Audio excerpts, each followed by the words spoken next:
यदि आप इस चैनल पर पहली बार विजिट कर रहे हैं तो इसी तरीके की वीडियो पाने के लिए आप इस चैनल को सब्सक्राइब कर लें और बेल आइकन प्रेस कर दें ताकि नई वीडियो की नोटिफिकेशन आप तक पहुंच सके।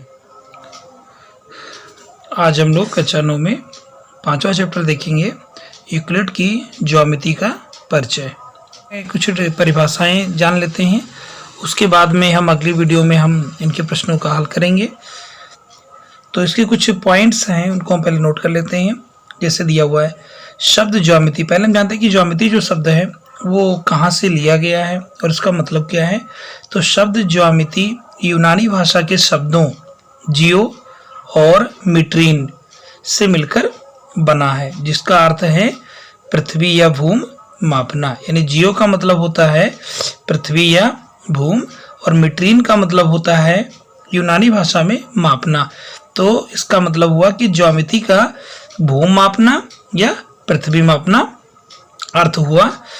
अब देखते हैं इसके जनक कौन है। तो ज्यामिति का जो जनक है ये यूक्लिड को माना गया है।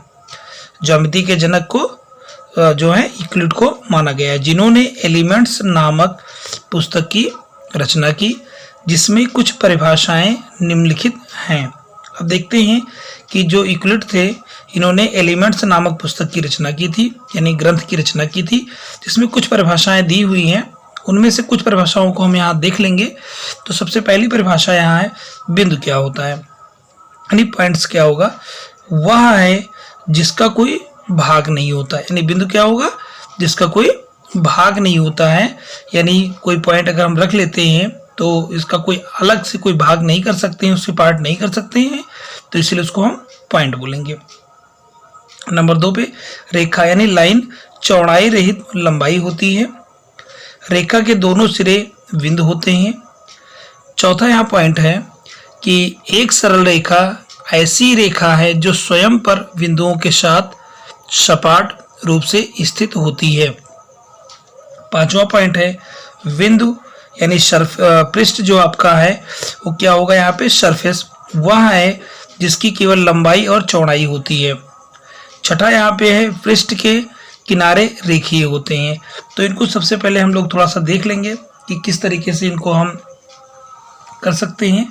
तो सबसे पहले यहाँ पॉइंट के बारे में, यानी बिंदु क्या है, जिसका कोई भाग नहीं होता। कहीं भी किसी पॉइंट रख लेते हैं, जैसे यहाँ पर हमने एक पॉइंट रख दिया, ये इसी को हम बिंदु बोलते हैं क्योंकि इसका कोई और भाग नहीं होता है। लिखा हुआ है कि रेखा क्या होगा कि लाइन चौड़ाई रहित लंबाई होती है, यानी कोई भी एक रेखा इससे खींची जाती है तो इसमें चौड़ाई नहीं होती है, केवल लंबाई होती है। रेखा के दोनों सिरे बिंदु होते हैं, यानी इसका ये पहला सिरा और इसका ये दूसरा सिरा, दोनों बिंदु होते हैं। एक सरल रेखा ऐसी रेखा है जो स्वयं पर बिंदुओं के साथ सपाट रूप से स्थित होती है, यानी इसमें बहुत सारे बिंदुओं होंगे, उनको मिलाने से ये रेखा बनती है। अगला दिया हुआ है यहाँ पे कि पृष्ठ यानी वह है जिसके केवल लंबाई और चौड़ाई होती है। जैसे पृष्ठ की बात करेंगे तो इसमें एक रेखा हमने यहाँ ड्रा कर लिया, एक रेखा हमने इधर ड्रा कर लिया, एक रेखा हमने इधर ड्रा कर लिया, तो ये क्या मिल गया, हमें पृष्ठ मिल गया। इसलिए लिखा हुआ पृष्ठ वह है जिसकी केवल लंबाई और चौड़ाई होती है। ये लंबाई आपकी हो गई और ये चौड़ाई हो गई। पृष्ठ के जो किनारे होते हैं वो रेखीय रेखाएं होते हैं। जो पृष्ठ का किनारा होगा, जैसे ये पृष्ठ का किनारा है, ये किनारा है, यहाँ पे ये किनारा होगा, ये होगा, तो ये क्या होते हैं, रेखीय होते हैं।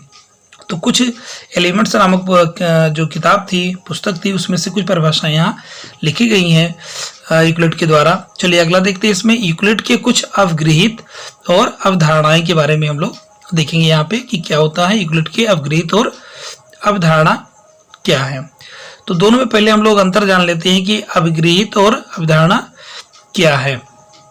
तो यहाँ ध्यान रखेंगे कि ये वह होते हैं, अवगृहित हो या अवधारणा हो, जिनको बिना सिद्ध किए हुए हम सत्य मान लेते हैं या मानते हैं। इसमें आपके जो अवधारणा होंगी वो केवल ज्योमेट्री से होगा और अवगृहित आपके सबके लिए हो सकता है, लेकिन अवधारणा आपकी केवल ज्योमेट्री से होगा। तो यूक्लिड के कुछ अवगृहित देखते हैं क्या है। वह वस्तुएं जो एक ही वस्तुओं के बराबर हों, एक दूसरे के बराबर होती हैं। यहाँ बताया गया है कि वह वस्तुएं जो एक ही वस्तुओं के बराबर हों, एक दूसरे के बराबर होती हैं। दूसरा यहाँ वह वस्तुएं जो परस्पर संपाती हो एक दूसरे के बराबर होती हैं, यानी कोई एक वस्तु रखी गई उसी के ऊपर दूसरी वस्तु रख दी जाए, संपाती हो जाए, तो कहेंगे वो दोनों वस्तुएं एक दूसरे के बराबर हैं। पूर्ण अपने भाग से बड़ा होता है। हमेशा जो होते हैं पूर्ण होगा यानी पूरा जो होगा वो हमेशा अपने छोटे भागों से बड़ा होगा, क्योंकि पूर्ण बनता है दो या दो से अधिक भागों को मिलाकर के पूर्ण बनाया जाता है। इसका मतलब पूर्ण जो होगा वो अपने भाग से हमेशा बड़ा होता है। एक ही वस्तुओं के आधे परस्पर बराबर होते हैं। एक ही वस्तु अगर है उसका आधा होगा तो यहाँ पे परस्पर बराबर होते हैं, लिख लेना होगा, बराबर होते हैं, यानी कोई वस्तु है उसका अगर आधा किया जाएगा तो दोनों परस्पर बराबर होंगे। अब देखते हैं यूक्लिड की 5 अवधारणाएं कौन सी हैं। तो एक बिंदु से एक अन्य बिंदु तक एक सीधी रेखा खींची जा सकती है। एक कोई बिंदु लिया गया, दूसरा बिंदु यहाँ लिया गया, इसको एक दूसरे से जब मिलाया जाएगा तो ये दोनों जब मिलाएंगे तो एक सीधी रेखा खींची जा सकती है। एक शांत रेखा को अनिश्चित रूप से बढ़ाया जा सकता है। जो शांत रेखा होती हैं उनको हम इधर भी और इधर भी, यानी दोनों दिशाओं में ये रेखाएं शांत रेखा है, दोनों तरफ इसको बढ़ाया जा सकता है, अनिश्चित रूप से बढ़ाया जा सकता है। किसी को केंद्र मानकर किसी त्रिज्या का वृत्त खींचा जा सकता है, यानी कहीं पर एक पॉइंट हमने ले लिया, इसको हमने केंद्र माना और कोई एक त्रिज्या लेकर के एक हम वृत्त खींच सकते हैं। सभी समकोण एक दूसरे के बराबर होते हैं। जो समकोण होता है वो एक दूसरे के बराबर होते हैं, क्योंकि समकोण आपका 90 अंश का होता है, तो जितने भी समकोण होंगे सभी 90 अंश के शब्द बराबर। की उत्पत्ति यूनानी शब्द जियो तथा जिसका अर्थ भूमि तथा मेट्रीन जिसका अर्थ मापना है से हुई है। बोधायन प्रमेय के बारे में यहाँ देख लेते हैं हम। एक आयत के विकर्ण पर बनाया गया वर्ग शेष भुजाओं पर बने अलग अलग वर्गों के योग के बराबर होता है। इसी को हम पाइथागोरस प्रमेय भी कहते हैं। ये कहाँ से लिया गया? बोधायन सुलभ सूत्र से लिया गया है। ये पाइथागोरस के जो गुरु थे थेल्स एक यूनानी गणितज्ञ थे, जिसने सर्वप्रथम बताया कि वृत्त का व्यास वृत्त को समद्विभाजित करता है। आगे देखते हैं, इसमें यूक्लिड को ज्यामिति का पिता माना जाता है, जैसे कि अभी पहले बात हो चुकी है। ये मिस्र के गणितज्ञ थे। इन्होंने दी एलिमेंट्स की पुस्तक फर्स्ट के 13 अध्याय में 23 परिभाषाओं के साथ 465 कथन लिखा। अच्छा, आगे देखते हैं, इसमें आर्यभट्ट ने समद्विबाहु त्रिभुज के क्षेत्रफल, पिरामिड के आयतन का सूत्र और पाई का मान लगभग 3.1416 ज्ञात किया। किसने? आर्यभट्ट ने। ब्रह्मगुप्त ने चक्रीय चतुर्भुज के क्षेत्रफल को ज्ञात करने का सूत्र बनाया। भास्कर द्वितीय ने पाइथागोरस प्रमेय की एक अलग प्रकार की उत्पत्ति की। उन्होंने समान ऊंचाई के 2 कमल के फूलों से एक तालाब की गहराई ज्ञात की।